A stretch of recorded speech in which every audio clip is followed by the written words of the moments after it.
بسم اللہ الرحمن الرحیم الحمد للہ والصلاة والسلام علی رسول اللہ وعلی آلہ واصحابہ ومن والاه۔ عزیز طلباء، گزشتہ درس میں ہم نے کتاب الایمان سے متعلق کچھ بہت بنیادی اور اصولی باتیں آپ کے سامنے ذکر کی تھیں، جس میں ایمان کی تعریف اور پھر اس سے متعلق نظریاتی اختلاف کی کچھ تفصیل ذکر کی تھی،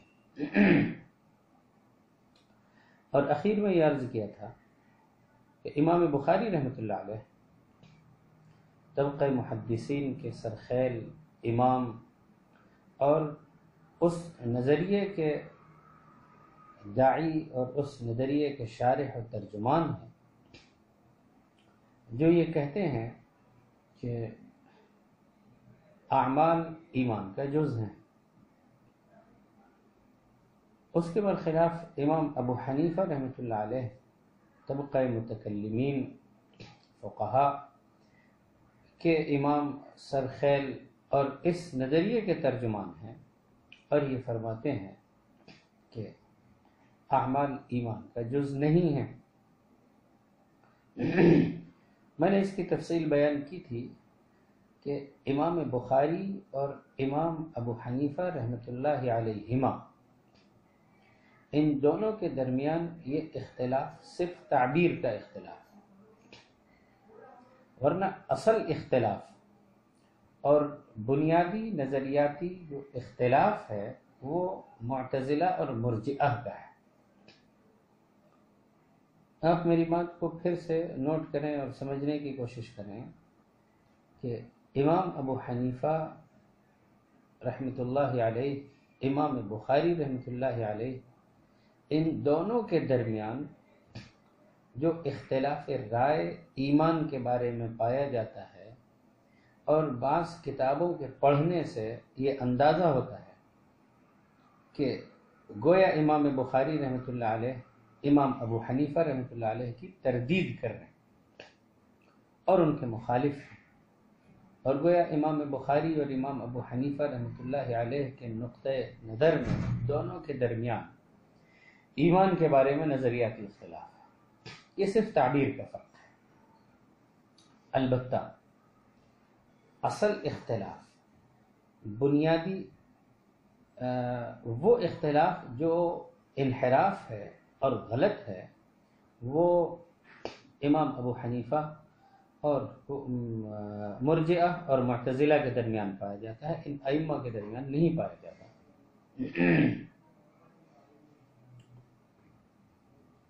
چونکہ دونوں ائمہ، امام ابو حنیفہ رحمۃ اللہ علیہ اور امام بخاری رحمۃ اللہ علیہ، یہ سلف میں اہل سنت والجماعت کے ائمہ میں سے ہیں۔ ان دونوں کی جلالت شان پر اتفاق ہے۔ امام ابو حنیفہ رحمۃ اللہ علیہ فقہ کے امام ہیں، اور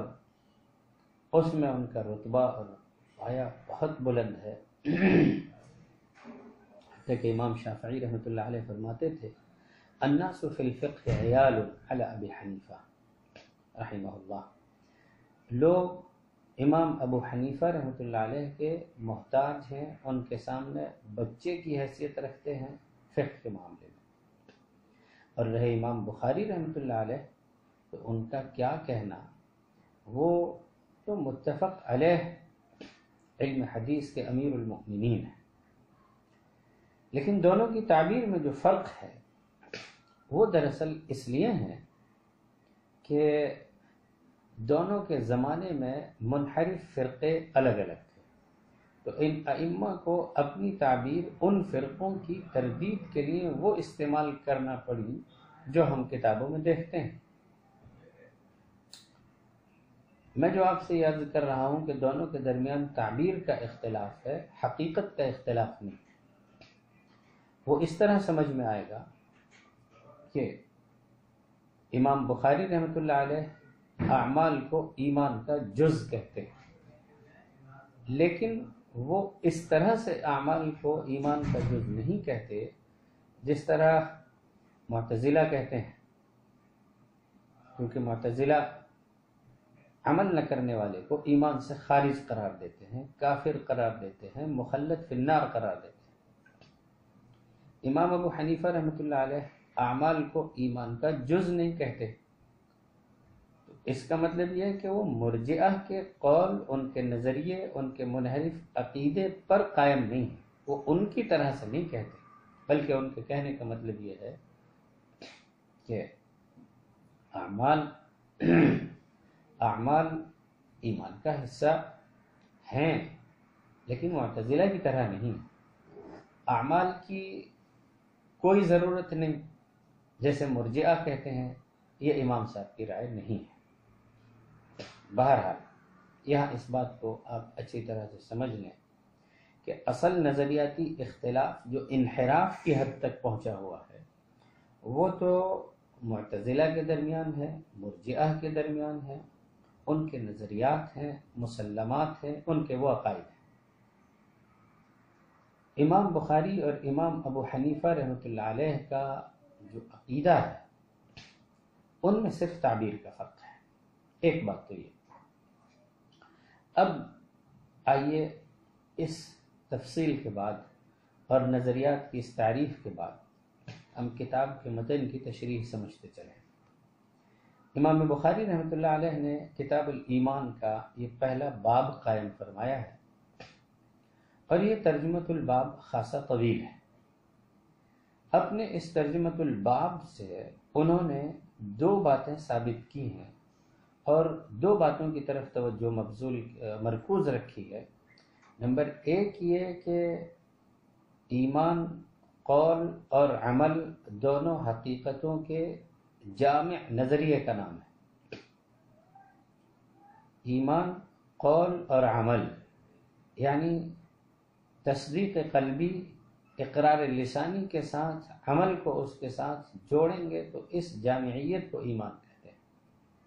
اور دوسرے اس بات پر انہوں نے توجہ مرکوز رکھی ہے اور یہ ثابت کیا ہے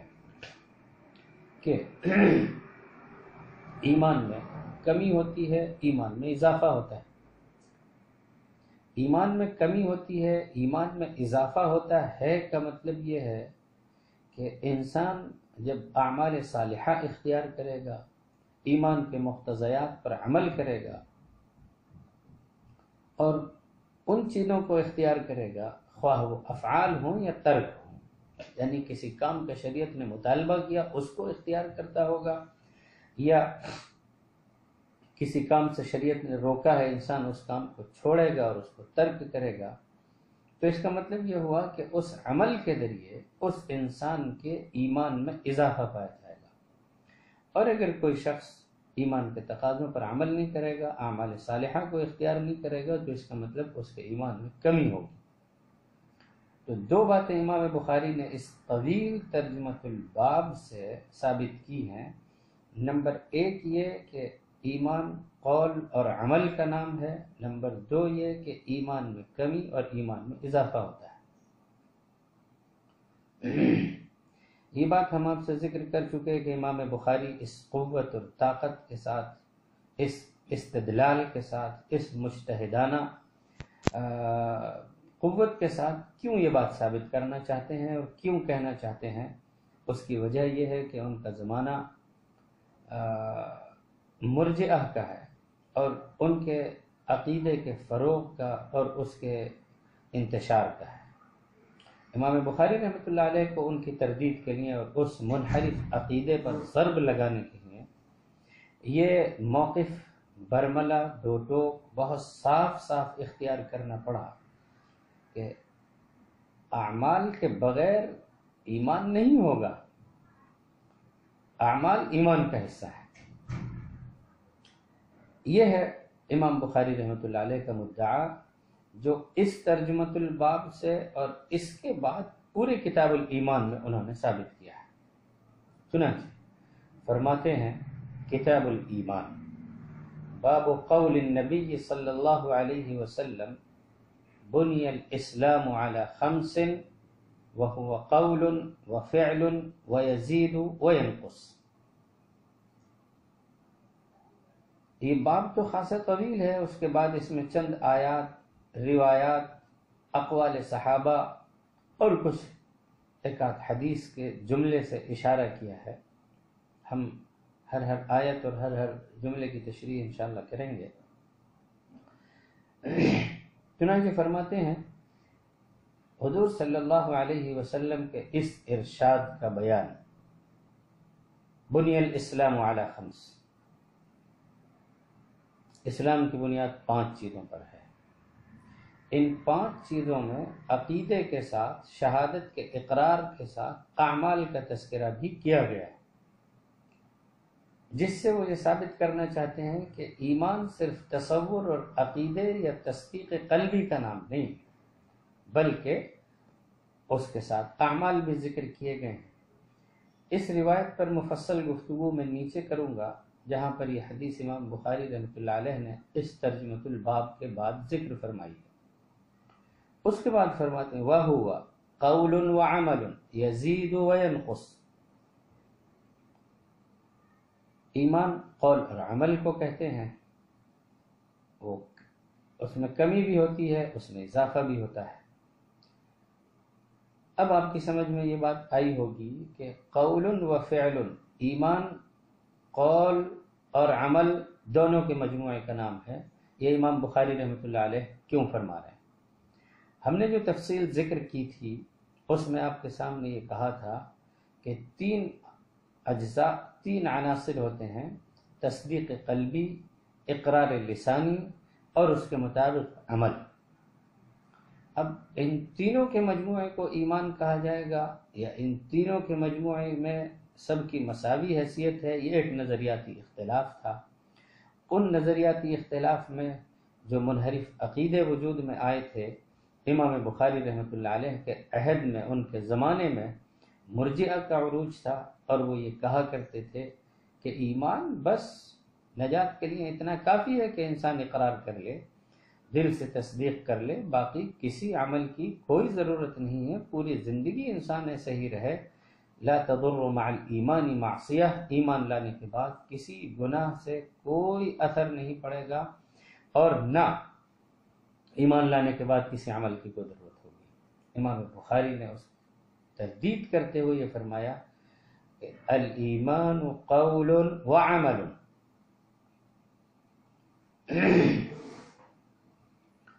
آپ کو معلوم ہونا چاہیے کہ امام بخاری رحمۃ اللہ علیہ نے اپنی اس کتاب میں، الجامع الصحیح میں اور دیگر اپنی کتب میں ہزاروں مشائخ سے علم حاصل کیا ہے۔ صحیح بخاری میں ہی تقریباً 350 سے زیادہ مشائخ سے روایات امام بخاری رحمۃ اللہ علیہ نے ذکر کی ہے، جن کے بارے میں امام بخاری رحمۃ اللہ علیہ کے جملے کو امام بخاری رحمۃ اللہ علیہ کے اصول کو ذکر کرتے ہوئے بعض لوگوں نے لکھا ہے، ان کے تمام اساتذہ کا حال یہ تھا، کلہم یقول الایمان قول وعمل ویزید وینقص۔ حافظ ابن حجر رحمۃ اللہ علیہ نے فتح الباری میں اس کو ذکر کیا ہے۔ آپ اس سے اندازہ کر سکتے ہیں کہ امام بخاری رحمۃ اللہ علیہ نے اپنے اس نظریے کو، اپنی اس رائے کو جیسے اپنی زبان سے پیش کیا ہے، اپنے قلم سے اس کا اظہار کیا ہے، تو انہوں نے اس کا التزام بھی کیا ہے کہ ان کے پورے مشائخ کی فہرست میں وہ لوگ ہوں جو تمام محدثین اس کو کہتے ہیں۔ گویا امام بخاری رحمۃ اللہ علیہ نے زبان حال سے، زبان قال سے، دونوں سے طاقتور ترین موقف پیش کیا ہے مرجئہ کے مقابلے میں۔ اب آئیے دوسرے جملے کو سمجھتے ہیں، وَيَزِيدُ وَيَنْقُصُ، یہ قول و عمل کا لازمی نتیجہ ہے۔ یعنی جب ہم نے یہ کہا کہ ایمان دراصل دل کی تصدیق اور زبان کے اقرار کے ساتھ عمل کا بھی نام ہے، عمل کے بغیر ایمان نہیں ہوتا، تو اس کا لازمی نتیجہ یہ ہوگا کہ اعمال کرنے سے، اعمال صالحہ اختیار کرنے سے، ایمان کے مقتضیات کو اختیار کرنے، اس پر عمل کرنے سے ایمان میں اضافہ ہوگا۔ اور اگر انسان اس پر عمل نہیں کرتا، ایمان کے مقتضیات کو ترک کرتا ہے، ایمان کے منافی اعمال کرتا ہے، تو لازماً اس میں کمی ہوگی۔ تو یزید و ینقص یہ دراصل نتیجہ ہے قول و عمل کا۔ امید ہے کہ یہاں تک کی بات آپ حضرات نے اچھی طرح سے سمجھی ہوگی۔ یہ تو تھا امام بخاری رحمۃ اللہ علیہ کا مدعا، ان کا دعویٰ، ان کا نظریہ، ان کی رائے، جو دراصل محدثین کی، مفسرین کی، فقہا کی، بلکہ میں کہوں گا کہ خود امام ابو حنیفہ رحمۃ اللہ علیہ کی بھی رائے تھی، لیکن ان کی تعبیر دوسری تھی ان کے زمانے کی وجہ سے۔ گویا یہ علماء اہل سنت والجماعت کا نظریہ ہے، اور یہی کتاب و سنت سے ثابت ہے۔ جو لوگ یہ سمجھتے ہیں کہ اس سے وہ امام ابو حنیفہ کی تردید کرنا چاہ رہے ہیں، یا جن لوگوں کی امام بخاری نے تردید کی ہے ان میں سر فہرست امام ابو حنیفہ ہیں، تو ایسا کہنا جو ہے وہ مناسب نہیں ہے اور درست نہیں ہے، اور یہ سمجھنا جو ہے وہ خطا پر مبنی ہے۔ دونوں ائمہ کے زمانے اور ان کی تعبیرات کو سمجھنے میں خطا پر مبنی ہے۔ بہرحال اب اس کے بعد امام بخاری رحمۃ اللہ علیہ نے اپنے ترجمۃ الباب ہی میں، اپنے اسی ترجمۃ الباب کے اس طویل پیرائے میں چند آیات ذکر کی ہیں۔ یہ ہے ان کی فقاہت، اور یہ ہے ان کا طرز استدلال، یہ ہے ان کا احتجاجی گفتگو کا سلیقہ، یعنی کسی کے مقابلے اپنی رائے کو پیش کرنے میں استدلال اور احتجاج اور اجتہاد کا طرز و سلوک، کہ وہ اپنے موقف پر قرآن مجید کی آیات، اقوال، احادیث کے ان اجزاء کو پیش کرتے ہیں جس سے ان کے موقف کی بھرپور تائید ہوتی ہے۔ چنانچہ آپ دیکھیں کہ یہاں پر امام بخاری رحمۃ اللہ علیہ نے چند آیات پیش کی ہیں، جن میں سے ہر آیت یہ ثابت کرتی ہے کہ کسی عمل کے نتیجے میں قرآن مجید میں ایمان میں اضافے کا ذکر کیا گیا ہے۔ آئیے ان آیات کو پڑھتے ہیں۔ سب سے پہلے انہوں نے فرمایا قال اللہ تعالی، اللہ سبحانہ و تعالی کا ارشاد ہے لیزدادوا ایمانا مع ایمانہم، لیزدادوا ایمانا مع ایمانہم، تاکہ لوگ، انسان اپنے ایمان میں ایمان کے ساتھ اضافے والے بن جائیں، تاکہ ان کے ایمان میں اضافہ ہو۔ یعنی اس آیت کو جس سیاق میں پیش کیا گیا ہے اس میں پہلے اعمال کا تذکرہ ہے کہ انسان اس کو اختیار کرے اور اس عمل کو انجام دیتا ہو، اس سے ان کے ایمان میں اضافہ ہوگا۔ یا مثلا دوسری آیت انہوں نے پیش کی ہے وَزِدْنَاهُمْ هُدًى، ہم نے ان کی ہدایت میں اضافہ کیا۔ ہدایت سے مراد ایمان ہے، تو ہم نے اضافہ کیا، یعنی اللہ سبحانہ و تعالیٰ کی طرف اس کی ضمیر ہے۔ یہ آیت اصحاب کہف کے بارے میں ہے، تو مطلب یہ ہوگا کہ ان کے موقف، ان کی استقامت، ان کے صبر، توحید کے اوپر ان کے جم جانے کے نتیجے میں اللہ فرماتا ہے ہم نے ان کے ایمان میں اضافہ کیا، یعنی ان کا ایک کام تھا، ایک فعل تھا جو انہوں نے انجام دیا، اور اس کے نتیجے میں ایمان میں اضافہ ہوا۔ یا اللہ تعالیٰ ارشاد فرماتا ہے وَيَزِيدُ اللَّهُ الَّذِينَ اهْتَدَوْا هُدًى، اللہ سبحانہ و تعالیٰ اضافہ فرماتا ہے ان کے لیے جو ہدایت یافتہ ہیں، باعتبار ہدایت کے، ہدایت یافتہ لوگوں کے اندر اللہ ان کی کیفیات میں، ان کے ایمان میں، ان کے ایمانی روح میں، ان کے جذبات میں اللہ اضافہ فرماتا ہے۔ یہ ہے باعتبار ہدایت کا مطلب۔ ہدا کا لفظ یہ تمیز ہے جو ایمان کے معنی میں ہے۔ یا مثلا ایک اور آیت میں اللہ نے فرمایا والذین اہتدوا زادہم ہدا، جو ہدایت کو اختیار کرتے ہیں، زادہم ہدا، اللہ ان کو باعتبار ہدایت کے بڑھاتا ہے، اس میں اضافہ فرماتا ہے۔ تو اللہ سبحانہ و تعالیٰ باعتبار ہدایت کے اضافہ فرماتا ہے، کس لیے؟ اہتدوا کے نتیجے میں۔ اہتدوا کا مطلب ہے اعمال صالحہ اختیار کرنا، ہدایت والے اعمال اختیار کرنا۔ اس کے بعد ایک آیت ہے وَآتَاهُمْ تَقْوَاهُمْ، وَآتَاهُمْ تَقْوَاهُمْ، اللہ نے ان کو عطا فرمایا، ان کو دیا ان کا تقوی۔ یہ تقوی کیا چیز ہے؟ یہ بھی وہ کیفیت، وہ روح، وہ جذبہ ہے جو ایمان کے نتیجے میں حاصل ہوتا ہے۔ اللہ سبحانہ و تعالیٰ اس کو عطا فرمانے کی بات کر رہا ہے، اور ظاہر ہے کہ یہ کب عطا ہوتا ہے؟ یہ جب انسان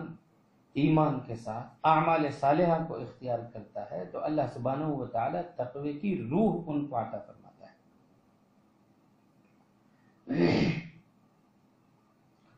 یہ اللہ تعالیٰ نے ارشاد فرمایا وَيَزْدَادَ الَّذِينَ آمَنُوا إِيمَانًا وَيَزْدَادَ الَّذِينَ آمَنُوا إِيمَانًا، اس میں ایمان والوں کے ایمان میں اضافے کو ذکر کیا گیا ہے۔ بہرحال یہ جو آیات ہیں ان آیات کے ذریعے سے ایمان والوں کے ایمان میں اضافے کا تذکرہ ہے، اور ایمان والوں کے ایمان میں اضافہ ہوتا ہے ایمان کے تقاضوں پر عمل کرنے سے، ایمانی اعمال اختیار کرنے سے، اعمال صالحہ کو اختیار کرنے سے، اور ان کاموں کو انجام دینے سے جو دراصل ایمان کا نتیجہ ہوتے ہیں، ایمان کا تقاضا ہوتے ہیں۔ اسی طرح اس کے بعد امام بخاری رحمۃ اللہ علیہ نے اس آیت کو ذکر کیا ہے کہ اللہ تعالیٰ کا ارشاد ہے ایکم زادتہ ہذہ ایمانا فاما الذین آمنوا فزادتهم ایمانا واما الذین فی قلوبہم، اس آیت کے اس جز کو یہاں پر نہیں ذکر کیا گیا ہے، یہیں تک فرماتے ہیں کہ جب قرآن مجید کی کوئی آیت نازل ہوتی تھی، اس میں قرآن مجید کی آیات کے نزول کا تذکرہ ہے، آیت کا جو سیاق ہے، تو جب قرآن کی کوئی آیت نازل ہوتی تھی تو گویا صحابہ اپنی زبان قال سے زبان حال سے کہتے تھے ایکم زادتہ ہذہ ایمانا، اس آیت نے کس کے ایمان میں اضافہ کیا؟ اب آپ سوچیے اور غور کیجئے کہ آیت ایمان میں کیسے اضافہ کرتی ہے یا کیسے اضافہ کرے گی؟ وہ آیت ایمان میں اس طرح ہی تو اضافہ کرنے والی ہوگی، اور اسی طرح اضافہ کر سکتی ہے کہ جب قرآن کی آیت نازل ہوئی تو کون ہے جس نے اس پر عمل کیا، اس کو اختیار کیا، اور اس کے نتیجے میں اس کا ایمان اور بڑھ گیا، اس کے ایمان میں مزید اضافہ ہوتا چلا گیا۔ تو آیت ایمان میں اس طرح اضافہ کرتی تھی، صحابہ اپنی زبان حال اور زبان قال سے جائزہ لیتے تھے، محاسبہ کرتے تھے، ایک دوسرے سے پوچھتے تھے اور ایک دوسرے سے اس کا سوال کرتے تھے ایکم زادتہ ہذہ ایمانا۔ قرآن مجید کا نزول ہوتا تھا، قرآن کی آیات نازل ہوتی تھیں، اللہ کی طرف سے شریعت نازل ہوتی تھی، تو صحابہ اس کو صرف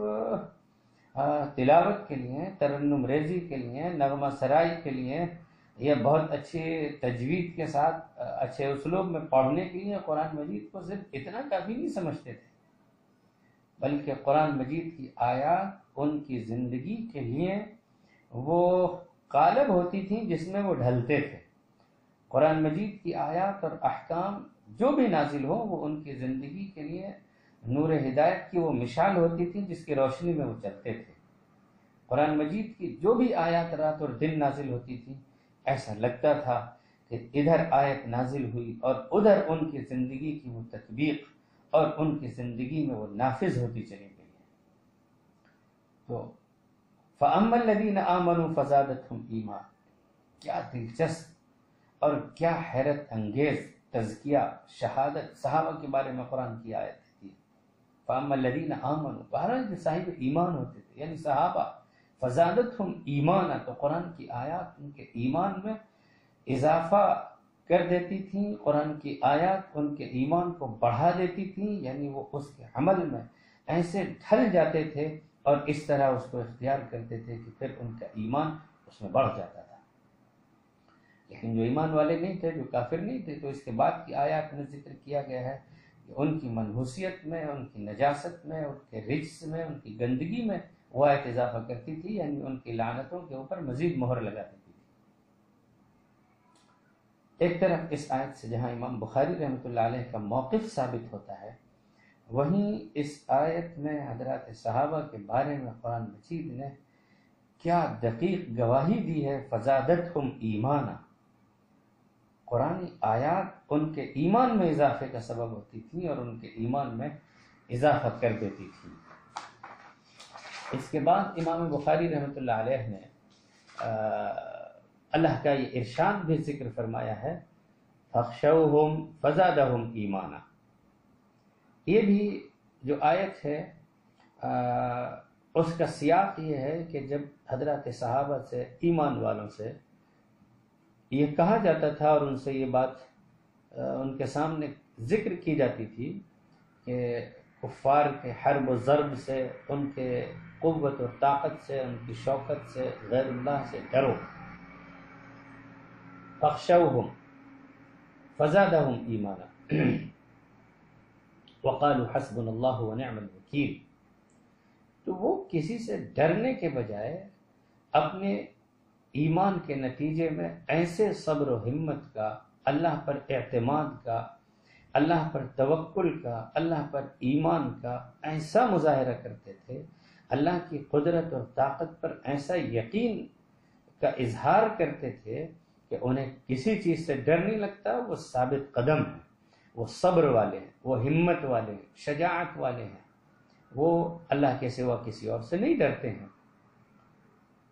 اور کفار کی طاقت اور ان کے ان جملوں کو دیکھ کر وہ کہتے تھے حسبنا اللہ ونعم الوکیل، اللہ ہمارے لیے کافی ہے، وہی بہترین کارساز ہے۔ تو آپ دیکھیں کہ فخشوہم کے بعد فزادہم ایمانا، ان کے ایمان میں اضافہ کس چیز سے ہو رہا ہے؟ ان کے ایمان میں ان کی قوت اعتماد سے، ان کی شجاعت سے، ان کے صبر سے، اللہ کی ذات پر توکل اور یقین کے اعلیٰ درجے کو اختیار کر لینے سے، ثابت قدم ہو جانے سے، استقامت سے اضافہ ہو رہا ہے۔ اور یہ سب چیزیں ایمان کا تقاضا ہیں۔ تو جب وہ لوگ ایمان کے اس تقاضے کو اختیار کرنے والے ہیں تو اللہ نے فرمایا فزادہم ایمانا، ایمان کے ان تقاضوں پر عمل نے ان کے ایمان میں اضافہ کر دیا۔ اس کے بعد بھی ایک آیت امام بخاری رحمۃ اللہ علیہ نے مزید ذکر فرمائی ہے، وما زادہم الا ایمانا وتسلیما۔ یہ آیت بھی سورۃ الاحزاب میں غزوہ احزاب پر قرآن مجید نے جو تفصیلات ذکر کی ہیں اس ضمن میں اس آیت کو ذکر کیا گیا ہے۔ اور اس آیت کا سیاق یہ ہے کہ جب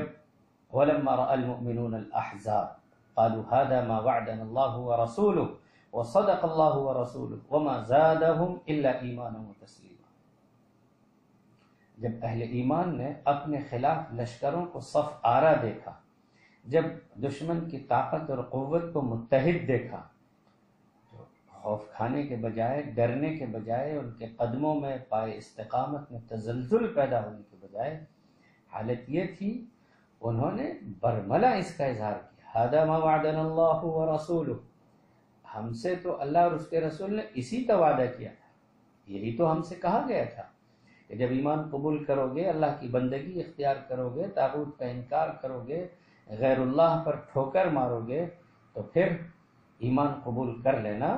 یہ ہنسی اور کھیل نہیں ہے، بلکہ مشقتیں آئیں گی، پریشانیاں آئیں گی۔ اور آپ ورقہ ابن نوفل کا جملہ ابھی پیچھے کے باب میں پڑھ چکے ہیں کہ انہوں نے حضور اکرم صلی اللہ علیہ وسلم سے مخاطب ہو کر فرمایا تھا، لم یأت رجل قط بما جئت به الا عودیا، آپ جس کو لے کر کے آئے ہیں، جس دعوت کو آپ لائے ہیں اور جو وحی آپ پر نازل ہوئی ہے، جو بھی اس کو لایا اس کی مخالفتیں کی گئیں۔ تو حضرات صحابہ کا ایمان ایسا طاقتور، ایسا مضبوط، ایسا غیر متزلزل، ایسا ثابت قدم تھا کہ جب لشکروں کو انہوں نے اپنے خلاف صف آرا دیکھا، اور لشکر بھی ایسے جس کی تعبیر قرآن مجید نے ایسی بیان کی ہے کہ خوفناک منظر تھا، جس کو دیکھ کر کلیجے منہ کو آ جائیں، جس کو دیکھ کر ڈر اور خوف کے عالم میں انسان گھرتا اور ڈوبتا چلا جائے، اس موقع پر بھی ان کا غیر متزلزل اور ثابت قدم ایمان اس طرح ظاہر ہوا کہ انہوں نے کہا ھذا ما وعدنا اللہ ورسولہ، یہی تو اللہ اس کے رسول نے ہم سے وعدہ کیا تھا۔ اور وصدق اللہ ورسولہ، اللہ اور اس کے رسول نے ہم سے بالکل برحق اور سچا وعدہ کیا تھا، آج اس کا عین الیقین ہمیں حاصل ہو گیا۔ ایسی صورتحال میں ایمان پر استقامت، صبر، ہمت اور جو کچھ انہوں نے دیکھا، اللہ اور اس کے رسول کے قول کی عملی تصدیق اپنی نظروں سے دیکھ کر، قرآن مجید کہتا ہے وَمَا زَادَهُمْ إِلَّا إِيمَانًا وَتَسْلِيمًا، اس چیز نے ان کے ایمان میں اضافہ کر دیا۔ یہ چند آیات تھیں جس کو امام بخاری نے اپنے موقف پر دلیل کے لیے پیش کیا، جن میں سے ہر آیت سے یہ ثابت ہوتا ہے کہ ایمان کے تقاضوں پر، اعمال صالحہ پر، ایمان کے مقتضیات پر عمل کرنے، اس کو اختیار کر لینے سے انسان کی ایمان میں اضافہ ہو رہا ہے، اللہ کی طرف سے اس کی ہدایت میں، اس کی خشیت میں، اس کے خوف میں اور اس کے تقوی میں اضافہ ہو رہا ہے۔ تو اس سے وہ اپنا موقف ثابت کرنا چاہتے ہیں اور یہ بتانا چاہتے ہیں کہ ایمان صرف کوئی ایسا خشک، جامد اور بے جان تصور نہیں ہے جو مرجئہ کا ہے، بلکہ ایمان تو دراصل ایک ایسی حقیقت ہے، ایسی طاقت ہے، ایسی قوت ہے جس کو غذا ملتی ہے اعمال صالحہ کے ذریعے سے، جس میں توانائی پیدا ہوتی ہے اچھے اعمال کے اختیار کرنے سے، جس کی شفافیت اور نورانیت اور جس کی تجلیات زندگی کے اوپر مزید مستحکم ہوتی چلی جاتی ہیں اس کے تقاضوں پر عمل کر لینے سے۔ قرآن مجید کی ان آیات سے انہوں نے ثابت کیا۔ اب یہاں سے چند احادیث اور روایات وہ ذکر کرتے ہیں، وہ کسی ترجمۃ الباب کا حصہ ہیں اور ان روایات کو انہوں نے تعلیقاً ذکر کیا ہے۔ سب سے پہلی حدیث ذکر کرتے ہیں، ذرا ملاحظہ فرمائیے، ارشاد فرمایا الحب فی اللہ والبغض فی اللہ من الایمان۔ یہ حدیث سنن ابی داؤد میں موجود ہے، امام بخاری نے اس کو تعلیقاً ذکر کیا ہے ترجمۃ الباب کا حصہ بنا کر۔ اس کا مطلب یہ ہے الحب فی اللہ والبغض فی اللہ، اللہ کے لیے محبت کرنا، اللہ کے لیے نفرت کرنا، یہ ایمان کا جز ہے۔ بہت دقیق بات ہے، انتہائی دقیق بات ہے۔ محبت کرنا کوئی اختیاری کوئی عمل نہیں ہے، بغض کرنا کوئی عمل نہیں ہے۔ حدیث میں یہ بتایا گیا کہ اعمال تو اعمال، دل کے انفعالی کیفیات، جذبات، احساسات، جس پر بسا اوقات انسان کا اختیار نہیں ہوتا، ایمان کا بلکہ اعلیٰ ایمان کا مطالبہ یہ ہے کہ وہ بھی اللہ کے لیے ہو جائے۔ اگر وہ بھی اللہ کے لیے ہو جائے، محبت انسان اللہ کے لیے کرے، محبت اللہ کے لیے کرے، نفرت اللہ کے لیے کرے، یعنی اس کے دل سے، اس کے دماغ سے وہ احساسات اور تصورات نکل جائیں کہ جس میں نفس کا کوئی حصہ ہو، یہ بھی ایمان کا جز ہے، یہ بھی ایمان میں سے ہے۔ الحب فی اللہ والبغض فی اللہ من الایمان۔ اور یہ ایمان کا کمال ہے کہ انسان عمل تو عمل، تصورات کو، احساسات کو، انفعالی جذبات کو اللہ کے لیے عقیدے اور ایمان کے سانچے میں ڈھال دے اور وہ اس کے تابع بنا دے، اس کے آگے اس کو بھی جھکا دے۔ بس اوقات انسان عمل تو اختیار کر لیتا ہے، رک جاتا ہے کسی کام سے، لیکن دل کے احساسات پر، انفعالی جذبات اور کیفیات پر اس کی جو ہے کوئی طاقت نہیں چلتی، وہ اس کو نہیں روک پاتا۔ حدیث کا پیغام تو یہ ہے کہ اس کو بھی اللہ کے لیے اختیار کرنا یہ اعلیٰ درجے کا ایمان ہے۔ لیکن امام بخاری اس سے یہ ثابت کرنا چاہتے ہیں کہ محبت اور نفرت یہ دل کا ایک عمل ہے، دل میں پیدا ہونے والے احساسات ہیں جس کو ہم دل کا عمل کہہ سکتے ہیں، ان کو بھی ایمان بتایا گیا ہے حدیث میں۔ اس کا مطلب یہ ہے کہ ایمان صرف تصور نہیں ہوتا، ایمان صرف ایسا عقیدہ نہیں ہوتا جس کو انسان سوچ لے اور ذہن میں رکھ لے، زبان سے اقرار کر دے۔ ایمان تو سرتاپا اس سانچے میں ڈھل جانے کا نام ہے جو اللہ کی ذات پر، اس کی صفات پر عقیدہ ہوتا ہے۔ بہرحال اس حدیث سے بھی امام بخاری نے اپنا موقف ثابت کیا۔ اس کے بعد حضرت عمر ابن عبدالعزیز رحمۃ اللہ علیہ کے ایک مکتوب کا حوالہ دیا ہے۔ حضرت عمر ابن عبدالعزیز رحمۃ اللہ علیہ نے اپنے ایک مکتوب میں تحریر فرمایا تھا جو عدی ابن عدی کی جانب لکھا تھا، اور فرمایا تھا ان للایمان فرائض وشرائع وحدود وسننا فمن استكملها استكمل الایمان ومن لم يستكملها لم يستكمل الایمان فإن أعش فسأبينها لكم حتى تعملوا بها وَإِنْ أَمُتْ فَمَا أَنَا عَلَى صُحْبَتِكُمْ بِحَرِيص۔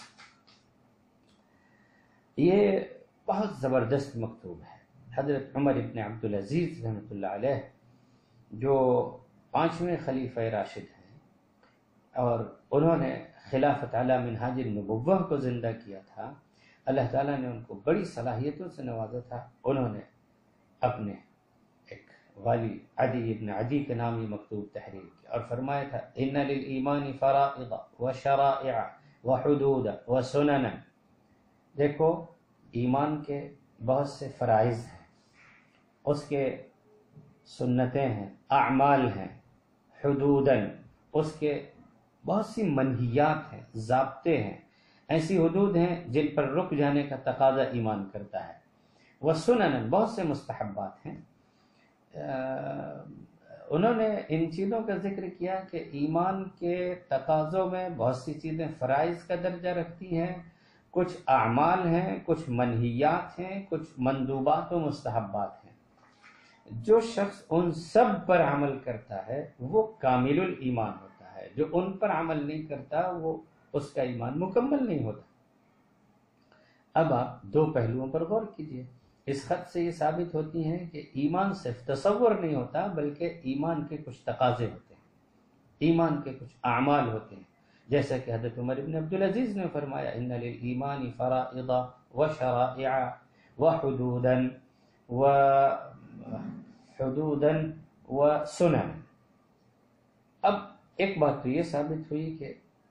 اعمال ایمان کے ساتھ ساتھ ہیں، اس کا جز ہیں اور اس کے ساتھ ملحق ہے۔ دوسری بات اس سے یہ ثابت ہوئی فمن استکملها، جو ان کو پورا کرتا ہے، استکمل الایمان، اس کا ایمان مکمل ہوتا ہے۔ اور منطقی لحاظ سے جس چیز کے بارے میں یہ کہا جائے کہ وہ مکمل ہو گئی تو اس کا مطلب یہ ہے کہ وہ غیر مکمل بھی ہوتی ہے۔ مکمل وہی چیز ہوتی ہے جس کے اجزاء ہوتے ہیں، جس میں سے کچھ کی کمی بھی کی جا سکتی ہے۔ تو استکمل الایمان، ان کے کرنے سے ایمان کے مکمل ہونے، ان کے نہ کرنے سے ایمان کے نامکمل ہونے سے یزید وینقص، یہ بھی امام بخاری رحمۃ اللہ علیہ کا موقف ثابت ہوتا ہے۔ پھر حضرت عمر بن عبدالعزیز نے فرمایا تھا فَإِنْ أَعِشْ فَسَأُبَيِّنُهَا لَكُمْ، میں زندہ رہا تو میں اس کی وضاحت کروں گا، لیکن اگر اللہ نے مجھے بلا لیا اور میری موت ہو گئی، میں اللہ کے حضور حاضر ہو گیا، تو مجھے زندہ رہنے کی کوئی خواہش نہیں ہے۔ فَمَا أَنَا عَلَى صُحْبَتِكُمْ بِحَرِيص، میں تمہاری صحبت کا حریص نہیں ہوں۔ اس کے بعد امام بخاری رحمۃ اللہ علیہ نے پھر اپنے اسی موقف کو ثابت کرنے کے لیے حضرت ابراہیم علیہ السلام کے اس واقعے میں مذکور آیت کا حوالہ دیا ہے، اس کو ذکر کیا ہے، جو حضرت ابراہیم علیہ السلام نے اللہ سے درخواست کی تھی رب ارنی کیف تحیی الموتى، اے رب مجھے دکھا دے تو کیسے زندہ کرتا ہے مردوں کو۔ تو اللہ تعالیٰ نے فرمایا تھا اولم تؤمن، کیا آپ ایمان نہیں رکھتے؟ تو حضرت ابراہیم نے فرمایا تھا بلا، ایمان رکھتا ہوں، ولکن لیطمئن قلبی، لیکن اس لیے دیکھنا چاہتا ہوں کہ اس سے مزید اطمینان حاصل ہوگا، اس سے اطمینان کی کیفیت حاصل ہو جائے گی۔ اب اس آیت پر اس تناظر میں اس حیثیت سے غور کیجئے کہ حضرت ابراہیم علیہ السلام کا ایمان تھا اللہ کی صفت احیاء اور اماتہ پر، وہ غیر متزلزل ایمان رکھتے تھے کہ اللہ کی قدرت ہے کہ وہ جس کو چاہے موت دے، جس کو چاہے زندہ کرے، اور اللہ زندہ کرے گا مرنے کے بعد، وہ اس پر بھرپور ایمان رکھتے تھے۔ لیکن جب انہوں نے کہا اللہ دکھا دے، تو دکھا دینے کے بعد کیا ہوگا؟ جس پر ایمان رکھتے تھے مزید اس میں اضافہ ہوگا، اور اس کیفیت کو یطمئن قلبی میں ذکر کیا گیا۔ یہاں سے امام بخاری رحمۃ اللہ علیہ یہ بتانا چاہتے ہیں کہ ایمان میں اضافہ اس آیت سے ثابت ہوتا ہے، اور اضافہ یا کمی اسی چیز میں ہو سکتی ہے جس میں کمی اور بیشی کا تصور ہو۔ اب اسی چیز کو وہ اعمال سے تعبیر کرتے ہیں، انسان جب اعمال اختیار کرے گا تو اضافہ ہوگا، نہیں کرے گا تو اس میں کمی ہوگی۔ کیسا دقیق استدلال انہوں نے اس آیت سے کیا ہے کہ ایمان میں اضافہ حضرت ابراہیم علیہ السلام کے اس واقعے سے بھی ثابت ہے۔ اس کے بعد پھر ایک روایت ذکر فرمائی ہے، وقال معاذ اجلس بنا نؤمن ساعة، حضرت معاذ رضی اللہ تعالی عنہ اپنے ساتھیوں سے، اپنے احباب سے کہتے تھے اجلس بنا نؤمن ساعة، آؤ بیٹھتے ہیں تھوڑی دیر، نؤمن ساعة، تھوڑی دیر بیٹھتے ہیں اور کیا کریں گے؟ ایمان لائیں گے۔ لفظی ترجمہ تو یہی ہوگا، آؤ تھوڑی دیر بیٹھتے ہیں ایمان لے آتے ہیں۔ لیکن کیا یہی مطلب تھا؟ اس کا مطلب یہ تھا کہ وہ ساتھیوں کی مجلس، دوستوں کی بیٹھک ان کی ہوتی تھی تو محض خوش گپیوں کے لیے نہیں ہوتی تھی، محض ادھر ادھر کی باتوں کے لیے نہیں ہوتی تھی، بلکہ کیا زبردست لوگ تھے۔ وہ اپنے ساتھیوں دوستوں سے کہتے تھے آؤ دوست بیٹھتے ہیں، اور بیٹھ کر کیا کریں گے؟ نؤمن ساعہ، اپنے ایمان کی کچھ تجدید کریں گے، ایمان کی باتیں کریں گے۔ نؤمن ساعہ، تھوڑی دیر ایمان لائیں گے۔ اب دیکھیے اس جملے پر غور کیجئے کہ تھوڑی دیر ایمان لائیں گے یعنی وہ باتیں کریں گے، وہ تذکرے کریں گے جو ایمان سے متعلق ہیں، وہ اچھے اعمال کریں گے جو ظاہر ہے کہ اعمال ہی کی حدود میں آئیں گے، اس کو وہ ایمان لانا کہہ رہے ہیں۔ تو ظاہر ہے کہ ان اعمال کو اختیار کرنے سے، اس مجلس میں ایمانی گفتگو کرنے سے ایک طرف اس کو ایمان لانا کہہ رہے ہیں، اور ظاہر ہے کہ پھر اب اس کے بعد ان کی ایمانی کیفیات میں، ایمانی روح میں، ایمانی جذبات میں ان مجلسوں سے اضافہ ہوتا تھا۔ تو امام بخاری رحمۃ اللہ علیہ حضرت معاذ کے اس جملے سے بھی یہ ثابت کرنا چاہتے ہیں کہ ایمان صرف پرانے ایک مرتبہ عقیدہ رکھے ہوئے اس تصور کو صحابہ نہیں سمجھتے تھے، بلکہ وہ اپنے ایمان کو ایسی روحانی طاقت سمجھتے تھے کہ مجلسوں میں اس پر گفتگو کریں تو اسے ایمان سے تعبیر کرتے تھے، اور پھر ان تذکروں سے، ان اعمال سے ان کے ایمانی کیفیات میں، اس روح میں اضافہ ہوتا تھا۔ یہ مطلب ہے اجلس بنا نؤمن ساعہ۔ یہ بہت قابل توجہ بات ہے، بہت اہم بات ہے۔ ہم اس کو صرف معلومات حاصل کرنے کے لیے نہ پڑھیں، بلکہ اس کو اس روح، اس جذبے، اس احساس کے ساتھ دیکھیں کہ ہماری مجلسوں میں کیا حال ہونا چاہیے۔ کبھی تو ایسا ہو کہ ہم اپنے دوستوں، احباب اور اپنے ہم نوالا اور ہم پیالہ ساتھیوں کے ساتھ بیٹھ کر اس تصور کے ساتھ بیٹھیں کہ ہمارے سلف کیسے تھے، صحابہ کیسے تھے۔ وہ جب بیٹھتے تھے تو اس لیے بیٹھتے تھے کہ آؤ تھوڑی دیر ایمان کی تجدید کر لیں، آؤ تھوڑی دیر ایمانی گفتگو کر لیں۔ اور وہ پھر کیا گفتگو کرتے ہوں گے؟ اس میں اللہ کا تذکرہ، قرآن کی آیات کا تذکرہ، اس میں موت کا تذکرہ، آخرت کا استحضار کا تذکرہ، اپنے اعمال کا محاسبہ، اچھے اعمال کو اختیار کرنے کی تلقین اور اس پر ابھارنے کے جملے، یہی سب تو ہوتا ہوگا۔ کاش کہ ہمیں بھی اس کام کی توفیق ملے اور اللہ تعالی ہم سب کو اس کام کی توفیق عطا فرمائے۔ تو امام بخاری رحمۃ اللہ علیہ نے حضرت معاذ رضی اللہ عنہ کے اس جملے کو یہاں پر نقل فرمایا۔